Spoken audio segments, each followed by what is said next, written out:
Hello everyone, so obviously this is not the video I promised in the last one. I attempted to film that this morning and I ran out of storage halfway through filming it. I don't even know if I'm going to be able to make it through this video, so if this one does suddenly cut off, it is because my storage is like not doing well right now, and there are certain things that I can't delete at the moment because I need. So my hair looks absolutely horrendous, so please ignore that. So I thought I've had this idea for a while, but since we're at 100 now, and since I've been quite sort of withheld from a lot of things about myself on this channel, I feel like I've been quite withdrawn from it, about like actually letting myself get personally invested in it. So I figured, why not be a little bit more honest and just do a fun little like, you know, like fun facts about me. So I wrote down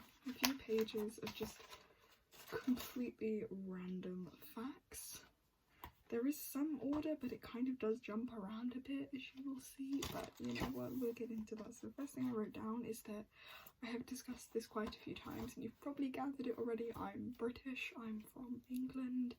It's where I've been my entire life. I feel fairly neutral about it. I don't really go one way.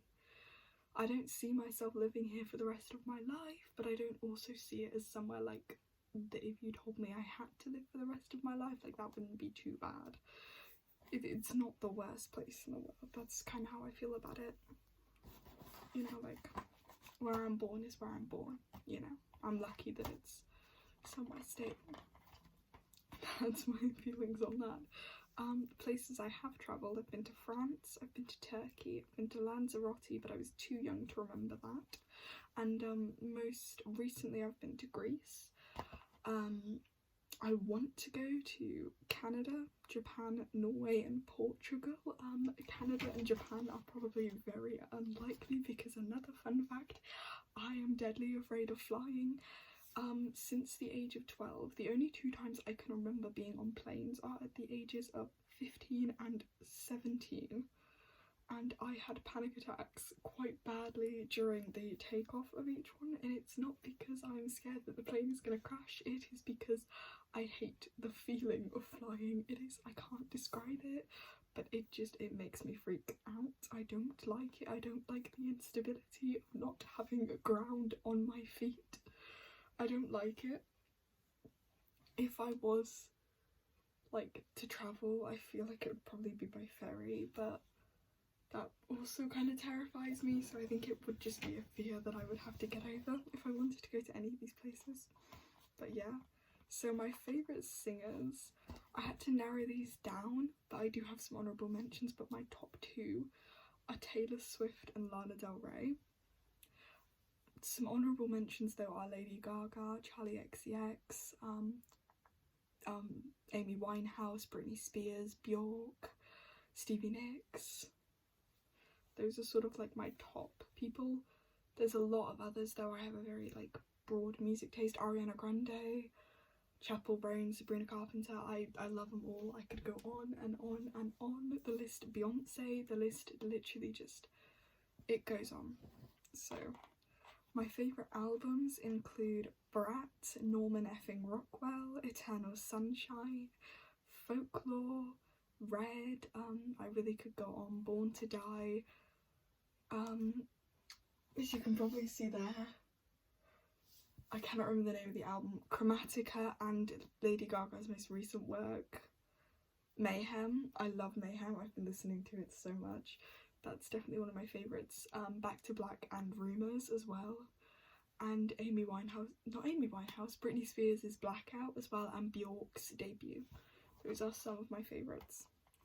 So my favourite books, again this is narrowed down, I have a lot of favourite things, are Valerie and Her Week of Wonders, and I'm rereading this at the moment, but I've talked about this book on this channel. It's a gothic novel, it's a European gothic novel written by, I cannot pronounce that man's name.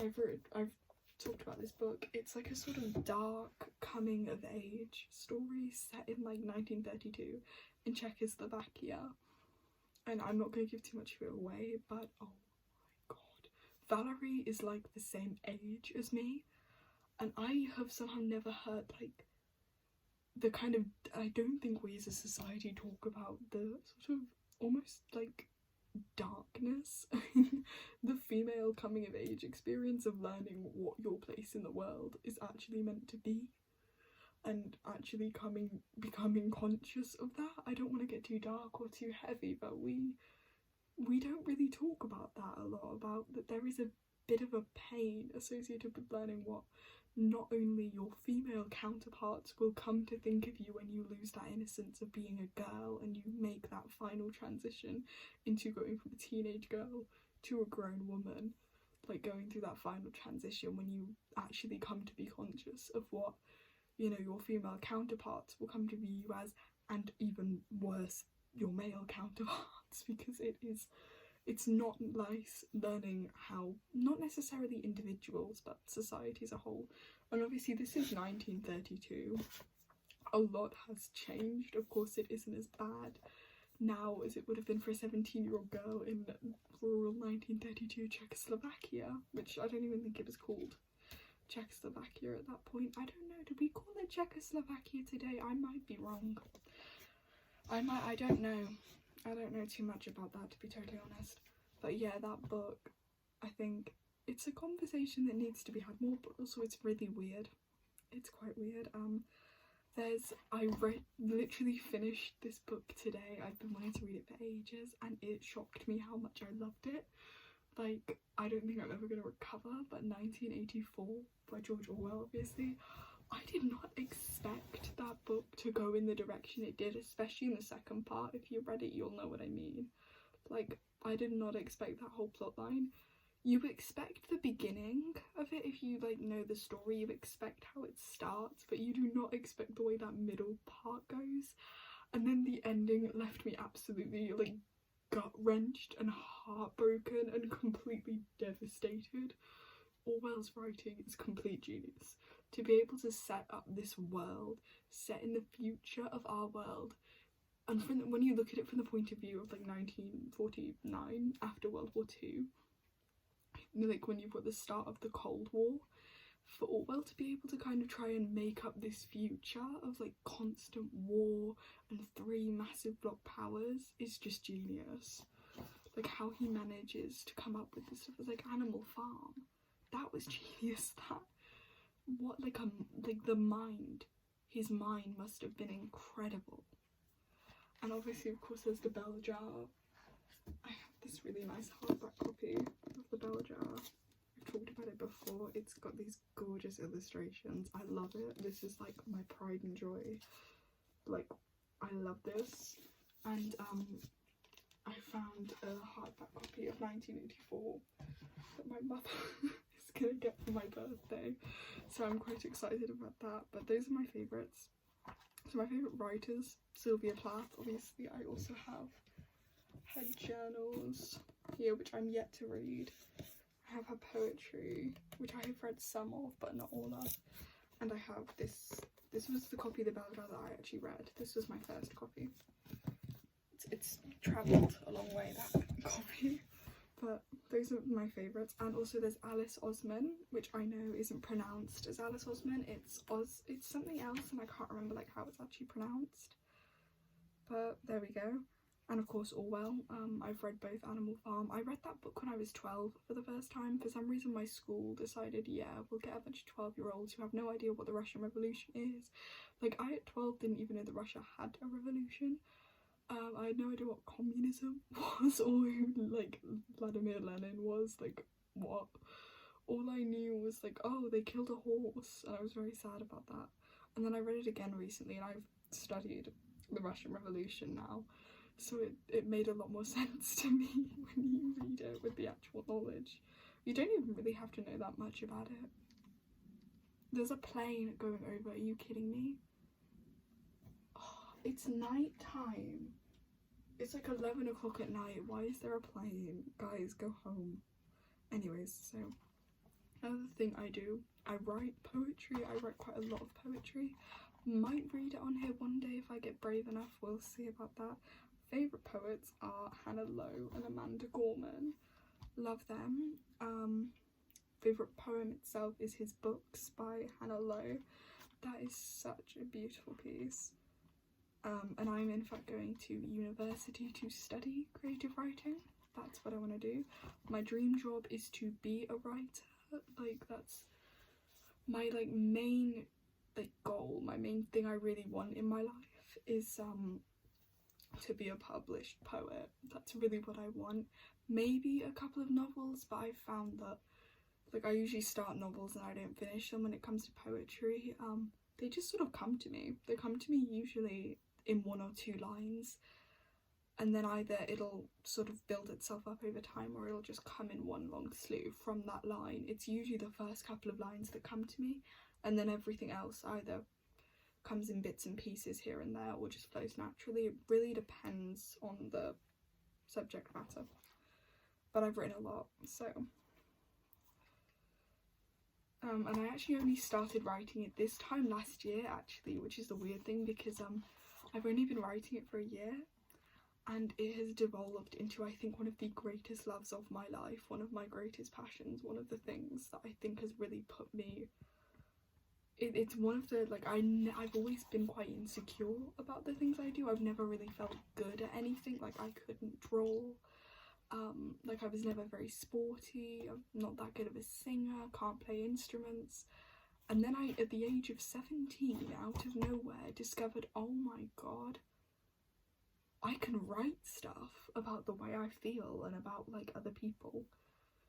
And, it's weird because I'm dyslexic. So the funniest thing is that writing, something that dyslexia often impairs, is one of the things that I've discovered I actually feel that I have a talent for. And it's a really funny thing. I'm a dyslexic poet. What the no, I can't say that. I'm not allowed to say that. Almost caught me out. Getting a little bit too honest here. Okay, that's another fun fact, is I may seem very appropriate and very mature when I'm speaking on here, but you ask my family and I am the silliest, most idiotic person when you, get to know me. I swear, no one's business. I'm very loud. I can be very loud and very energetic. If I'm with people, I'm comfortable. People who don't know me would probably describe me as quite quiet. That is literally just because I'm shy, and I am, when I'm in environments that I'm uncomfortable in, which is most really that I'm not familiar with, I can become just a ball of nerve and just balls of anxiety, essentially. So people who don't really know me would describe me as quite quiet or reserved, but I feel like people who do know me, I'm very loud, I'm very sort of jokey and energetic. That's sort of how I would describe myself. I'm a very multifaceted person in a sense. There are 2 versions of me people will see. And I feel like that's the same way for everyone. We always hold something about ourselves back. Anyways, so I love coffee, cherry juice, pizza, sushi and chocolate. Those are my favourite foods, drinks. And also iced tea, specifically peach iced tea. I have a soft spot for that in my life. So, and vanilla Coke. That's another thing I forgot to put on there. Vanilla Coke, pizza, chocolate and sushi. I'm a very healthy individual. They do, if you're in the UK, the supermarket Morrison's, they do a really good, I think it's tuna dragon rolls. They do really good tuna dragon rolls in there. I haven't actually ever been to a proper sushi restaurant though, and that is one of the things I really want to do, is go and try some actual proper stuff. It would be really cool to go and learn to make it someday, because the store-bought stuff obviously isn't going to be the same as the real stuff. So, but there's none in my area. The place I live, your most options are bad steak restaurants, and it's quite sad because all the good places close. Anyways. So yeah, my favourite colours are pink, white and red. I actually used to have red hair. You can't really see it in this light, but I am going back to my natural blonde at the moment. I actually quite like this darker blonde colour I've got going at the moment, so I might maintain that. And intermittently I have a fringe, but sometimes I grow that out, sometimes I leave it. At the moment I'm really liking this look with the fringe, so I think she's sticking around. So there's that. So I love beaches and I love the sunset. I am the person who will take photos of every time the sky looks pretty, and I will post it on my Instagram story, and it annoys the crap out of everyone, but I don't care because I think it's pretty. And every time I see like a nice looking sky, I think I'm some kind of photographer. So there we go. And I love beaches. I have a lot of photos of when I've been to beaches on my phone. Favourite subjects in high school were history, English and media studies. I'm doing 2 of those at A level. I'm doing modern history and English language, and I'm also doing politics. I don't know, I started off doing a BTEC media studies thing, but I didn't enjoy that, and I found that it was not really what I wanted, so I switched it out. Everyone always told me that I should go into politics, and it's one of the things that, like, I see where they come from, because I can be very opinionated and I can be very passionate, but I don't have the guts for it. I could not stomach it, to be quite frank. I think it brings out the absolute worst in people. That is the one thing I've observed studying, is that it brings out the absolute worst in people, which is why, like, I have a blanket rule for myself at the moment. I don't discuss it with strangers, my politics. Like, I don't discuss that with anyone that I deem a stranger, because people can be so horrible about it. We get so nasty in those conversations, so I don't even want to open myself up to it. But that's just me. I think it's important to have those conversations, but only once you've established that the other person is open to that conversation. If the person is closed-minded, they are simply just not going to respond to whatever you are trying to tell them. When a person has their mind made up, it's not your responsibility to change it. That's my opinion. Anyways, not to get heavy. So I like reading, as you've probably seen on this channel. I discuss that a lot. I sometimes do yoga. This is something I've only really been getting into very recently. I haven't really done it for a couple of days. Probably gonna do some tomorrow, actually. But I found myself enjoying that, obviously, because I'm a very anxious person. Like, I have a lot of anxiety. I deal with, like, panic attacks sometimes and stuff. So I find that often I'm very tense, and that kind of helps with that, because I get really bad, like, especially my shoulders. They can get really achy sometimes because I constantly just have them clenched, because I'm, like, in a state of just constant, like, my natural resting state is to just be slightly, like, on edge. And so I think that definitely has helped. Especially if I do it before, like, I go to sleep. That's helped. So I collect crystals and I read tarot cards, and I like astrology. I'm a very sort of, like, I describe it as that new age hippie shit, but that's a really terrible way of describing it, because it's not. But that's just how I describe it. You might see the symbol on my hand. That is a Viking rune. It's a protection rune. And I will occasionally do spells and witchcraft and other things. Those are just my personal, more spiritual beliefs. I don't really feel like getting into those too much on the internet, but I might do a video on those one day. People can get very funny when you have certain spiritual beliefs, so we'll keep those on the down low for now. I have 2 dogs, and they are the literal loves of my life. Those are my babies, those are my children. Like, I don't know what I will do when I leave them. I literally cry every time I think about it, like having to go to university and leaving my dogs. I've lived all my life with animals and pets. When I was a tiny child, we had some goldfish. We had hamsters at one point, I know that, but whether we had them while I was around, I don't know. But we had hamsters at one point. Then we had goldfish, we had cats, and then we had our dogs. So I've had animals all my life. I've been around to them all my life. I was always taught to, like, respect animals as a kid. My mum's a vegetarian. I want to go vegan. Not vegan, I want to go, like, kind of vegan. I don't think I'll be able to give up everything right away, but I definitely want to reduce my, like, meat and animal product intake when I go to university, because it would definitely be easier if I'm, like, cooking and shopping for myself to do that, because, like, yeah, so that's that. One of my dogs, both of them are adopted. The one I've had since I was a kid, he came from a rescue centre. He was given up by his previous owners. He is a handful. He's a Patterdale Terrier and he is an absolute nightmare. He has peed on my laptop. He has gotten into next door's garden. He is an absolute little terror and I love him for that. If it's bad and he oh my god, if it's bad and it's something a dog can do, he's done it. He's stolen food, he's done all sorts. Maisie, we haven't had for as long, and she came from Turkey. I mentioned I've been to Turkey. My grandparents used to live there, and when they came back to the UK, they were moving into an apartment building, and they didn't allow dogs. And Maisie is a great big Turkish Kangal. If you've ever seen those dogs, she's not a full Turkish Kangal. My grandparents found her abandoned as a puppy. She was only like 5 weeks old. She was teeny tiny when they found her. The photos are so cute. She's about 4 or 5 years old now. We got her in 2023.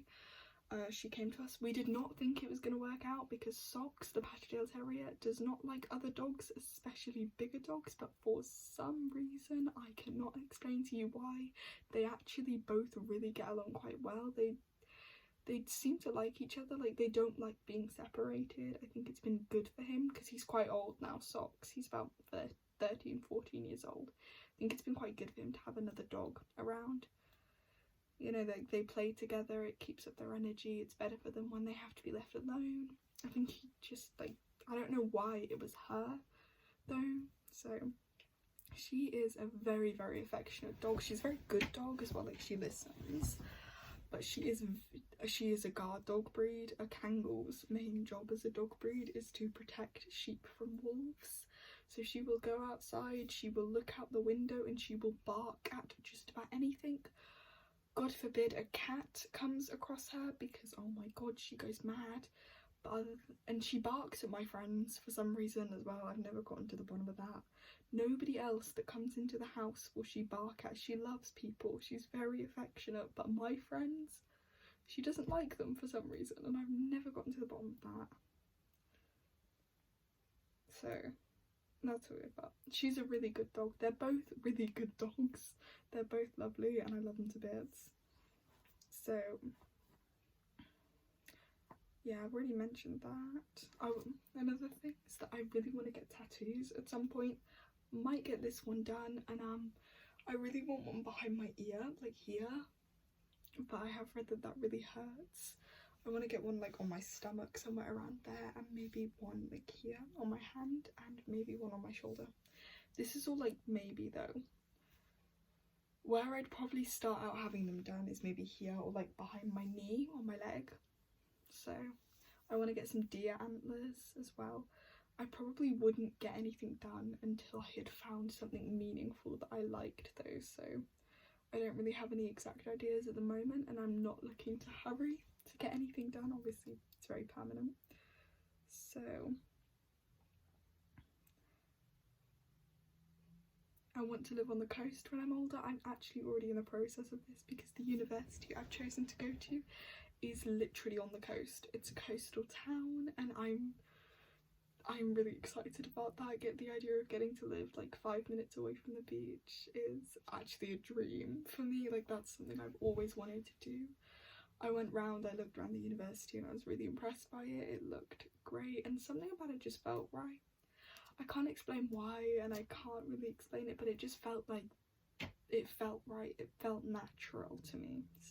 And I've learned to go with that gut feeling. If something feels right and natural for an unexplainable reason, it's usually because you're in the right place.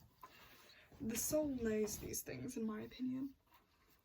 My favourite bands are Wolf Alice, Fleetwood Mac and Motley Crue. I know, a bit of a random thing there, but those are my favourites. The best concert, I've only ever been to 3 concerts. The best one of those was Youngblood. He has a really great stage presence and it was quite a small venue, so it was very like an intimate sort of gig and it was really fun. And where I was stood in this like place, there was a lower section and an upper section and I was on the middle of the upper section and the stage was here. I was there and I was literally like eye contact level. And at this point I was going through like my little fangirl stage with that singer and oh my god, I can't watch the videos because all you can hear is me screaming bloody murder, because like I was eye contact level with that man and I could have died.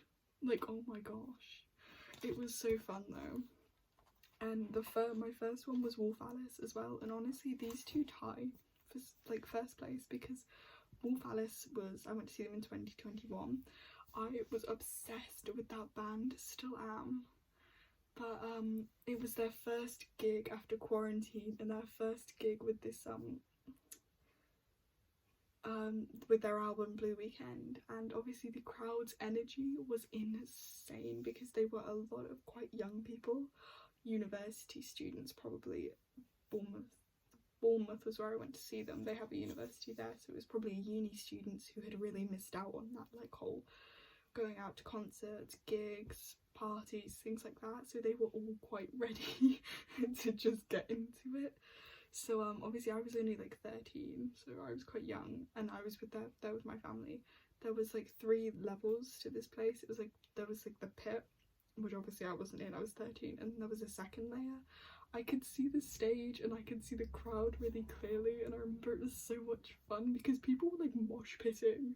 It's not even very heavy music at all, and people were just like doing the whole like thing, and it was so fun to get to watch that, and I don't think I will ever forget that. And the next concert I'm going to is Lana Del Rey in June, and I am so excited. I cannot believe I even got tickets for that. Like, when my mum told me, I remember I had a mock exam, I had a history mock exam in the morning, and then I went into town to get some Christmas presents for my family, and my mum came and picked me up, and I got in a car, and we were stuck in traffic, and she turns to me and she said, "Oh, by the way, I got those tickets." And when I tell you, I screamed. I actually screamed, and I was like so happy. I love Lana Del Rey. I'm a massive Lana fan, and like, I didn't get Eras Tour tickets, but I did get Lana tickets, and that's something that's really fun to me. So my birthday is in July. I am a Cancer Sun, a Leo Moon, and a Scorpio Rising. Interestingly enough, Lana Del Rey is also a Cancer Sun and a Leo Moon, which is why one of my favourite songs by her is Chemtrails. My moon's in Leo, my Cancer is Sun. Like, that's my song. That's my song right there. Another one of my favourites by her is How to Disappear from Norman Rockwell. That song is so beautiful. I have so many favourites. I could do a whole video, honestly. I might do that. Yeah, I'm obsessed with Hello Kitty, and my favourite Sun Rio character is Cinnamon Roll. I cannot explain why, I just find him adorable. My favourite animals are deers. You've probably seen these guys hanging out in the back of my videos, but I have a collection of little deer figurines. They're supposed to be Christmas decorations, but I love these animals. I have an obsession with Bambi. It's my journal, and that's my diary, and they're both Bambi themed, and I have some other stuff around my room that's deer themed, but I love it anyways. My favourite film is Heathers. Heathers, the 1960 Bella and Her Week of Wonders adaptation, The Virgin Suicides, Girl Interrupted, those are all, Black Swan as well. Those are all my favourites. I love those. You can see my, like, they're not necessarily posters, they're just printouts on my wardrobe door, but I have got The Virgin Suicides and The Girl Interrupted thing. So I love those. Heathers is my absolute all-time favourite. Christian Slater in that film. Ooh. My favourite city is Liverpool. I've seen Hamilton live twice. Both of those times was with my college, actually. We were supposed to do a trip to Russia because we do Russian history, which is really interesting. That's another fact that's on here, actually, is that I find that extremely interesting. And I know a weird amount about the life of Joseph Stalin. It's the strangest thing. I had to do like a 4,000 word essay on that man's political career, so I know a lot more than I originally ever thought I would. So there you go. But we were supposed to do a trip over there, but we don't anymore for obvious reasons, and to be honest, I don't think I would have gone, because of that flight, the idea of doing that by myself, no. And because there was talks at one point of them doing Boston. That's an even longer flight. Like, damn. But anyways, that never came, but we did go to London in December, and that was really cool. We did some really cool stuff in London actually, so I'm not complaining. I got to see Hamilton twice, so I've also seen Six as well. All three were in London. My favourite musicals are Wicked, In the Heights and Six. I'm quite a musical fan. I also really love Heathers as well. Another film I forgot to mention is Beetlejuice. You can tell I like Winona Ryder actually, because she's in quite a lot of the stuff I've seen. And yeah, that's wow, this video is so much longer than I expected, so it's crazy. But anyways, so I hope you guys enjoyed this. It actually felt really good to just like be a little bit more open. But anyways, I'm gonna try and film that Get Ready With Me probably on Monday morning now, so hopefully I should have cleared enough storage to do that. So I will see you guys in that video. Bye bye.